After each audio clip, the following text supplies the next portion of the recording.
அதிமுக அரசின் இந்த 2 ஆண்டுகளில் பள்ளிக்கல்வி, உயர்கல்வி ஆகிய துறைகளில் தமிழகம் கண்ட ஏற்றங்கள் என்ன, மாற்றங்கள் என்ன என்பது குறித்துதான் தற்போது விவாதிக்க இருக்கிறோம். இதற்கென பொதுப்பள்ளிக்கான மாநில மேடையின் பொதுச் செயலர் பிரின்ஸ் கஜேந்திரபாபு அவர்கள், தமிழிய சிந்தனையாளரான திரு நலங்கிள்ளி அவர்கள், தமிழ்நாடு ஆசிரியர் சங்கத்தின் மாநில தலைவர் இளமாறன் அவர்கள் ஆகியோர் நமது அரங்கத்தில் காத்திருக்கிறார்கள். அவர்களோடு விவாதிக்கலாம்.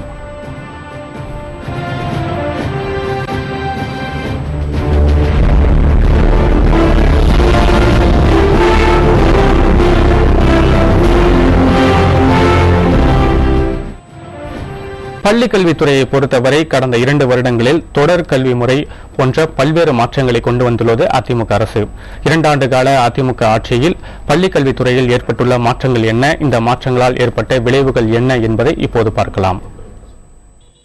மாணவர்களின் சிந்தனை வளத்தை வளர்க்க தொடர் மற்றும் முழுமையான மதிப்பீட்டு முறை, பாட புத்தக சுமையை குறைக்க முப்பருவ தேர்வு முறை, தேர்வு பயத்தை போக்க காலாண்டு அரையாண்டு தேர்வுகளும் பொதுத் தேர்வு என அறிமுக பட்டியல் நீளம்தான். இந்த புதிய கல்வி முறைகள் மட்டுமின்றி அவற்றின் நோக்கமும் வரவேற்கத்தக்கது என்கின்றனர் கல்வியாளர்கள். 10th + 2 அவங்களுடைய எதிர்காலத்தை தீர்மானிக்கக்கூடிய இந்த தேர்வுகளில் அவங்க கோட்டையிலேயே கூட ஒரு ஆரம்பத்திலிருந்தே அவருடைய தயார் நிலை, இந்த எக்ஸாம் ப்ரிப்பரேஷன் லெவல் ரொம்ப சீரியஸா பண்றாங்க ஸ்டூடெண்ட்ஸ். அதனால நிறைய அவர்களுடைய தேர்ச்சி விகிதம் மட்டுமல்லாமல் அவர்களுடைய மதிப்பெண்கள், முழு மதிப்பெண்கள் டோட்டல் கூட அவர்களுக்கு அதிகமாகி கொண்டிருக்கிறது. அதை மாணவர்களும் பெற்றோர்களும் பள்ளிகளும் வரவேற்றுகிறார்கள். புதிய முறைகளின் நோக்கம் உயரியதாய் இருந்தாலும் அது பற்றிய விழிப்புணர்வு ஆசிரியர்களிடமோ பெற்றோர்களிடமோ அவ்வளவாக இல்லை என்று கவலை தெரிவிக்கின்றனர் கல்வியாளர்கள். 60% மதிப்பெண்கள் பள்ளி பாடங்களில் வழங்கப்படுகிறது என்றால் எஞ்சிய 40% மதிப்பெண்கள் தொடர் மற்றும் முழுமையான மதிப்பீட்டின் கீழ் வழங்கப்படுகிறது. இதுபோன்ற மதிப்பீட்டு முறையை கொண்டு வருவதற்கு முன் போதுமான ஆசிரியர்களை அரசு நியமித்திருக்க வேண்டும் என்பது கல்வி ஆர்வலர்களின் கருத்து. முப்பருவ கல்வி முறையில் மாணவர்களின் புத்தக சுமை குறைந்தாலும் மேல்நிலை வகுப்புகளுக்கு செல்லும் போது கல்வித்தரம் பாதிக்கப்படும் என்பதும் அவர்களின் வாதம். ஒரு பிரச்சனை என்னவென்றால் ஆசிரியர்களுக்கு ஒரு போதிய ட்ரைனிங் இதுல இல்ல. இது ஒரு விஷயம். இரண்டாவது, இந்த சிஸ்டம் பத்தி மாணவர்கள் மத்தியிலும் பெற்றோர்கள் மத்தியிலும் ஒரு மிகப்பெரிய விழிப்புணர்வு ஏற்படவில்லை. இதை பள்ளிகள் தாமாக முன் வந்து இதை செய்து கொண்டிருக்கிறார்கள். எனவே ஆசிரியர்களுக்கு ஒரு 6 மாதத்துக்கு ஒரு முறையாவது இந்த சிசிஇ சம்பந்தமான ட்ரைனிங் கொடுத்தால் பெட்டராக இருக்கும். மொத்தத்தில் அதிமுக அரசு 2 ஆண்டுகளில் கல்வித்துறையில் கொண்டு வந்துள்ள புதிய முறைகளில் சில சறுக்கல்கள் இருந்தாலும் மாணவர்களுக்கு ஓரளவு நன்றாகவே பயனளித்துள்ளது. கல்வி முறையில் மாற்றங்களை கொண்டு வருவதோடு அரசு நிறுத்திக் கொள்ளாமல் அவற்றை சிறப்பாக செயல்படுத்த அடிப்படை தேவைகளை பூர்த்தி செய்ய வேண்டியதும் அவசியமாகிறது. புதிய தலைமுறைக்காக செய்தியாளர் அபிநயாவுடன் சவிதா. வழக்கமாக மாணவர்களுக்கு மட்டுமே ஏற்பட்டு வந்த தேர்வு காய்ச்சலை ஆசிரியர்களுக்கும் விரிவாக்கியது அதிமுக அரசு முதல் முறையாக நடத்திய ஆசிரியர் தகுதி தேர்வு. இந்த தகுதி தேர்வு ஏற்படுத்திய சலசலப்புகளை இப்போது பார்க்கலாம். கடந்த ஆண்டு ஜூலை மாதம் 12ஆம் தேதி முதல் முறையாக ஆசிரியர் தகுதி தேர்வை நடத்தியது ஆசிரியர் தேர்வு வாரியம். மத்திய அரசின் அனைவருக்கும் கல்வி சட்டத்தின் கீழ் நடைபெற்ற இந்த தேர்வை சுமார் 6,50,000 பேர் எழுதினர். இவர்களில் வெறும் 0.39% மட்டுமே தேர்ச்சி பெற்றது மாநிலம் முழுவதும் அதிர்ச்சி அலைகளை ஏற்படுத்தியது. நேரம் அதிகரிப்பு போன்ற சில மாற்றங்களுக்கு பின்னர் மறுதேர்வு நடைபெற்று தேர்ச்சி விகிதம் 2.99 அதிகரித்தது. இந்த தேர்வுகளில் தேர்ச்சி விகிதம் குறைவாக இருந்த போதிலும் தரமான ஆசிரியர்களை மாணவர்களுக்கு வழங்க இத்தகைய கடினத்தன்மை அவசியமே என்பதில் ஆசிரியர் தேர்வு வாரியம் உறுதி காட்டி வருகிறது.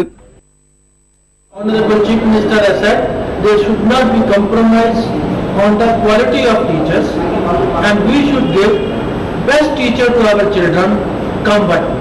நேர மேலாண்மை ஒரு பெரிய பிரச்சனையாக இருந்தது.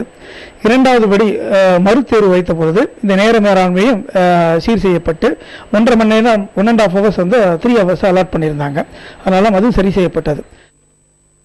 தேறிய ஆசிரியர்களுக்கான பணி நியமனத்திலும் புதிய முறையை அறிமுகம் செய்தது தமிழ்நாடு அரசு. தேர்வில் அவர்கள் பெற்ற மதிப்பெண்களோடு +2, பட்டம் மற்றும் பட்டய படிப்புகளின் மதிப்பெண்களும் கணக்கில் கொள்ளும் வெயிட்டேஜ் முறையை கொண்டு வந்தது. தகுதி தேர்வில் ஆசிரியர்களின் தேர்ச்சி வீத குறைபாடு பெருமளவில் உள்ள நிலையில் மாணவர்களுக்கான சிறப்பு பயிற்சிகளை அரசே வழங்க முன்வந்திருக்க வேண்டும் என்ற கருத்துகளும் எழுந்தன. மேலும் ஆசிரியர் தகுதி தேர்வில் தேறியவர்களுக்கான பணி நியமனத்தில் இடஒதுக்கீடு வழங்காததும் சர்ச்சைக்குள்ளானது. அதிமுக அரசோ தகுதி வாய்ந்த ஆசிரியர்களுக்கு 60% மதிப்பெண் தேவை எனும் இது அரசின் கொள்கை முடிவு என்றும் கூறி வருகிறது. தமிழ்நாட்டில் தகுதியான மற்றும் திறமையான ஆசிரியர்களை தேர்வு செய்வதற்காகத்தான் தகுதி தேர்வில் அனைத்து பிரிவினருக்கும் 60% தேர்ச்சி விழுக்காடுகள் இங்கு நிர்ணயிக்கப்பட்டிருக்கிறது. இது அரசின் கொள்கை முடிவு என்பதை பேரவைத் தலைவரின் வாயிலாக மாண்பு உறுப்பினருக்கு தெரிவித்து தகுதி தேர்வு மூலம் புதிய ஆசிரியர்கள் நியமிக்கப்பட்ட போதிலும் பணி நியமனத்தில் ஏற்பட்ட குழப்பங்கள் இன்னும் தொடர்ந்து கொண்டே இருப்பது அரசின் முயற்சிகளுக்கு ஏற்பட்ட பின்னடைவாகவே கருதப்படுகிறது. புதிய தலைமுறைக்காக செய்தியாளர் அபிநயா மற்றும் ரமேஷ்குமாருடன் மரியரீகன். திரு பிரின்ஸ் கஜேந்திர பாபு அவர்கள், அதிமுக அரசுடைய 2 ஆண்டு காலம் நிறைவடைந்து 3ஆம் ஆண்டு தொடங்கக்கூடிய இன்றைய தினத்தில் இந்த 2 ஆண்டு கால செயல்பாடுகளை நீங்கள் எப்படி பார்க்கிறீர்கள்? முதலில் 2 ஆண்டுகளை வெற்றிகரமாக முடித்திருக்கக்கூடிய இந்த அமைச்சரவைக்கு நம்முடைய வாழ்த்துக்களை தெரிவித்துக் கொள்ள வேண்டும். 3 பள்ளிக்கல்வி அமைச்சர்கள் இந்த 2 ஆண்டுல மாறி இருக்காங்க. இருந்தாலும் சாதாரண ஏழை எளிய மக்கள் படிக்கக்கூடிய மாநகராட்சி பள்ளி, அரசு பள்ளிகள்ல அந்த மாணவர்களுக்கு எல்லா விதமான வசதிகள் வேண்டும் என்கின்ற கோரிக்கை எழுந்தபோது மிக முக்கியமாக வைக்கப்பட்டது அவர்களுடைய கல்விசார் நடவடிக்கை தேவையான எழுது பொருட்கள், வண்ண பென்சில்கள், இதெல்லாம் அரசே கொடுக்கணும் அப்படின்ற கோரிக்கை நீண்ட நாளாக இருந்து வந்தது. இன்று தமிழ்நாடு அரசு எல்லா பள்ளிகளிலும், அரசு பள்ளிகளில், அரசு உதவி பெறும் பள்ளிகளில், மாநகராட்சி பள்ளியில் படிக்கக்கூடிய மாணவர்களுக்கு கிரேயான், கலர் பென்சில், அட்லஸ் இதெல்லாம் கட்டணம் இல்லாமல் வழங்குவது என்று முடிவு செய்திருக்கிறார்கள். இது உண்மையிலே மாணவர்களை உற்சாகப்படுத்தும், அவங்களை மேலும் கற்பதற்கான உதவிகளை செய்யும். அதே போல இந்த முப்பருவ கல்வி முறை என்று சொல்லப்படுவது ஒரு மார்க்கெட் ஓரியன்டட் ஸ்கீமா இருந்தா கூட அது பாடச்சுமையை குறைக்கும் அப்படின்ற ஒரு நோக்கத்துல அரசு அதை அறிவிச்சிருக்காங்க. தொடர் மதிப்பீட்டு முறையில கூட அவங்க வெறும் எக்ஸாம் ஓரியன்டா இருக்கலாமா, அவங்களுடைய செயல்வழி கற்றலை மதிப்பீடு செய்வதற்கான ஒரு வழியாக அது கல்வி உரிமை சட்டத்தினுடைய ஒரு தொடர்ச்சியாக அது பார்த்திருக்காங்க. இதெல்லாம் 2 ஆண்டு காலமாக இந்த அரசு செய்து வந்த புதிய முயற்சிகள். பரவலாக இது வரவேற்பை பெற்றிருந்த போதிலும் அது மதிப்பீட்டுக்கு உட்படுத்தப்பட வேண்டும் என்பதுதான் எல்லோருடைய கருத்தும் கூட. தொடர்ந்து பேசுவோம். திரு நலங்கிள்ளி அவர்கள், இந்த 2 ஆண்டு கால செயல்பாடுகளை பள்ளி கல்வியை பொறுத்த வரைக்கும் நீங்கள் எப்படி பார்க்கிறீர்கள்? சொன்ன மாதிரி இப்போ ஒவ்வொரு பருவத்தை தனித்தனியை மதிப்பீடு செய்வது அது கண்டிப்பாக வரவேற்கத்தக்க முடிவு. அதை தவிர இப்போது இலவச மிதிவண்டி வழங்குதல் அதாவது தொடருது, இந்த ஆட்சியில் தொடருது. இலவச சீருடை வழங்குவது தொடருது. பெண்களுக்கு சுடிதார் வழங்குற திட்டங்கள் அதுவும் தொடர்ச்சியாக நடைபெற்றிருக்கிறத நம்ம கண்டிப்பாக வரவேற்கலாம். பிறகு அந்த கிரேட் முறைகள் வழி கொண்டு மதிப்பெண்களுக்கு ஒரு முடிவு கற்ற வழிமுறை கொண்டுவதற்கான முயற்சிகள் நம்ம பாராட்டலாம். ஒரு தொடர்ச்சியான மதிப்பீட்டு முறைகள் ஒழுங்கான வகையில் செயல்பட்டுச்சுன்னா அதுவும் ஒரு வரவேற்கத்தக்க முடிவாக தான் நினைக்கிறேன் நான். தொடர்ந்து பேசுவோம். திரு இளமாறன் அவர்கள், நீங்கள் ஒரு ஆசிரியர் சங்கத்தின் தலைவராக, ஒரு ஆசிரியராக இந்த அரசு செயல்படுத்தக்கூடிய கொண்டு வரக்கூடிய திட்டங்கள் அனைத்தையும் நேரடியாக மாணவர்களிடம் கொண்டு சேர்க்கக்கூடிய செயல்படுத்தக்கூடிய ஒரு இடத்தில் இருக்கிறீர்கள். இந்த 2 ஆண்டு கால செயல் திட்டங்களை நீங்கள் எப்படி பார்க்கிறீர்கள்? முதலில் தமிழக அரசின் 2 ஆண்டுகள் நிறைவடைந்ததற்கு தமிழ்நாடு ஆசிரியர் சங்கம் சார்பில் வாழ்த்துக்களையும் பாராட்டுகளையும் தெரிவித்துக் கொள்கின்றோம். ஒரு பள்ளி கல்வித்துறையை பொறுத்த வரைக்கும் ஒரு புதிய முயற்சி. கடந்த 25 ஆண்டுகளுக்கு முன்பு ஒரு முப்பருவ தேர்வு முறை இருந்தது. தேர்வு முறை அதிலேயே கிரேட் முறை இருந்தது. ஆனால் இந்த முறை கொண்டு வரப்பட்ட பிறகு மாணவர்களிடையே ஒரு விழிப்புணர்வை ஏற்படுத்துவது மட்டுமின்றி பெற்றோர்களும் ஆர்வத்தோடு தன்னுடைய குழந்தைகளை பள்ளிக்கு அனுப்புகின்ற ஒரு ஈடுபாட்டை உருவாக்குவது என்று சொல்லலாம். அது முக்கிய காரணம் மகாத்மா காந்தி சொல்லியிருக்கார், வீட்டு சூழல் மாதிரி பள்ளி சூழல் அமைந்தால்தான் அந்த மாணவர்கள் குழந்தைகள் சிறப்பாக கல்வி கற்க முடியும் என்று. அது போன்று இன்றைக்கு தானே சிந்தித்து கற்கின்ற ஒரு முறையினை அறிமுகப்படுத்தியதன் விளைவு மாணவர்களுடைய ஒரு படிக்கின்ற ஒரு ஈடுபாடு, ஆர்வம் வருவதற்கு மிகப்பெரிய ஒரு உத்வேகம் என்று சொல்லலாம். இன்றைக்கு தமிழ்நாடு அரசு 2 ஆண்டுகளில் மேற்கொள்ளப்பட்ட சாதனைகள் அளப்பரிய. இனி கல்வித்துறையில் மட்டும் ஒரு சாதாரண மாணவர்கள் ஒரு பென்சில் முதல் ஒரு புவியியல் வரைபடங்கள் வரை அனைத்து பொருள்களும் இலவசமாக வழங்கப்பட்டதுடன் பெற்றோருடைய சுமை குறைந்து மாணவர்கள் ஆர்வத்தோடு எனக்கு இந்த பொருட்கள் இல்லையே என்ற இந்த ஏக்கமின்றி ஒரு ஆர்வத்தோடு ஈடுபாடோடு படிப்பதற்கு ஒரு வகை செய்யப்பட்ட அரசு என்று பாராட்டலாம். தொடர்ந்து பேசுவோம். குறிப்பாக இந்த 2 ஆண்டுகளில் பார்க்கும்போது மடிக்கணினி திட்டம் என்பது ஒரு முன்னோடி திட்டம் என்று சொல்லக்கூடிய அளவிற்கு இருக்கிறது. தற்போது அது உத்தரப்பிரதேச மாநிலத்தில் கூட செயல்படுத்தப்பட்டு வருகிறது. ஆனால் தமிழகத்தை பொறுத்த வரைக்கும் இது ஒரு முன்னோடி திட்டமாக நாம் கருத முடியும். இந்த மடிக்கணினி திட்டம், மடிக்கணினிகள் பள்ளி மாணவர்களுக்கு வழங்கக்கூடிய அந்த திட்டத்தை நீங்கள் எப்படி பார்க்கிறீர்கள்? சாதாரண ஏழை எளிய மாணவர்கள் கூட கணினியை பயன்படுத்த வேண்டும், கணினி உபயோகத்தை பயன்படுத்த வேண்டும் என்ற அந்த நோக்கம் வந்து ஒரு நியாயமான ஒரு நோக்கமாக படலாம். அதே போல வந்து கணினியை வந்து இன்னும் சிறப்பாக அவர்கள் கையாள கற்றுக்கொண்டால் உயர்கல்விக்கு அவங்களுக்கு வந்து அது ஒரு மிகப்பெரிய வரப்பிரசாதமாக இருக்கும். இன்றைக்கு பார்த்தீங்கன்னா லேர்னிங் வந்துருச்சு. பெரும்பகுதியான புத்தகங்கள் வந்து பன்னாட்டு தரத்தில் இருக்கக்கூடிய அல்லது பல நாடுகளில் உருவாகி இருக்கக்கூடிய புத்தகங்களை அப்பப்போ நம்ம அப்டேட் பண்ணிக்கிறதுக்கு வந்து ஒரு கம்ப்யூட்டர் எய்டட் லேர்னிங் வந்து ரொம்ப முக்கியமான ஒரு விஷயமாக கருதப்படுகிறது.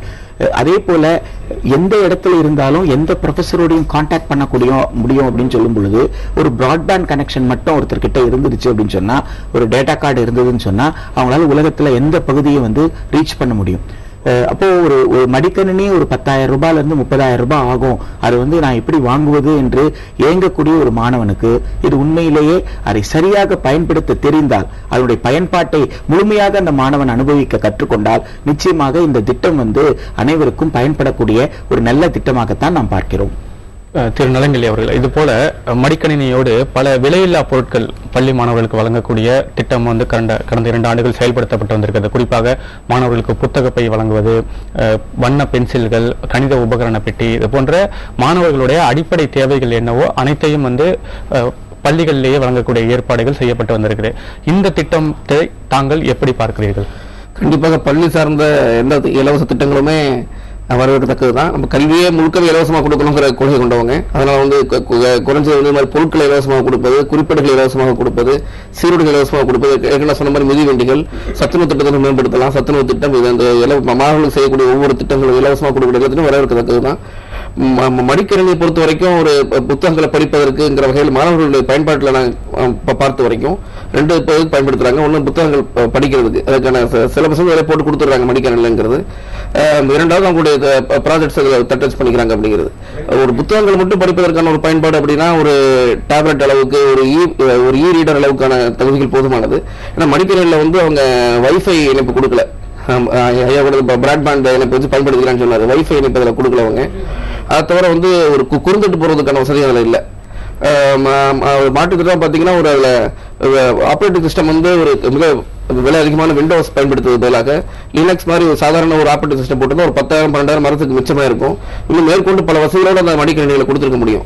ஆனால் மடிக்கணினிகள் வந்து இயல்பான பயன்பாட்டில் ஒழுங்கான கல்வி திட்டங்கள் அதுக்கான வரையறைகள் இல்லாத சூழல்ல இந்த மடிக்கணினி எப்படி பயன்படுத்த முடியுங்கிற ஒரு அறிமுகத்தோட மாணவர்கள் இல்லை. பெரும்பாலான மாணவர்கள் திரைப்படங்கள் பார்ப்பதற்கும் அதுல சில வெவ்வேறு பாடல்கள் கற்பதாக பயன்படுத்திருக்காங்க. தவிர ஒரு கல்வி சார்ந்த சூழல் அதுக்கான மடிக்கணினி பயன்பாடுங்கிறது மிக குறைவாக இருக்கிற பார்க்க முடியுது. இந்த செலவுல வந்து குறைச்சிருக்கலாம். மாற்று திட்டங்கள்ல கல்வி தரத்தை உயர்த்துவதற்கு பயன்படுத்திருக்கலாம் கருதுறேன் இந்த செலவு. தொடர்ந்து பேசுவோம். அதிமுக அரசின் 2 ஆண்டு கால செயல்பாடுகள் எப்படி இருக்கின்றன என்பதை சீர்தூக்கி பார்க்கக்கூடிய தருணத்தில் இன்றைய 3ஆம் ஆண்டு தொடக்க நிலையில் நாம் இருக்கிறோம். இந்த விவாதம் ஒரு சிறிய இடைவேளைக்கு பிறகு தொடரும்.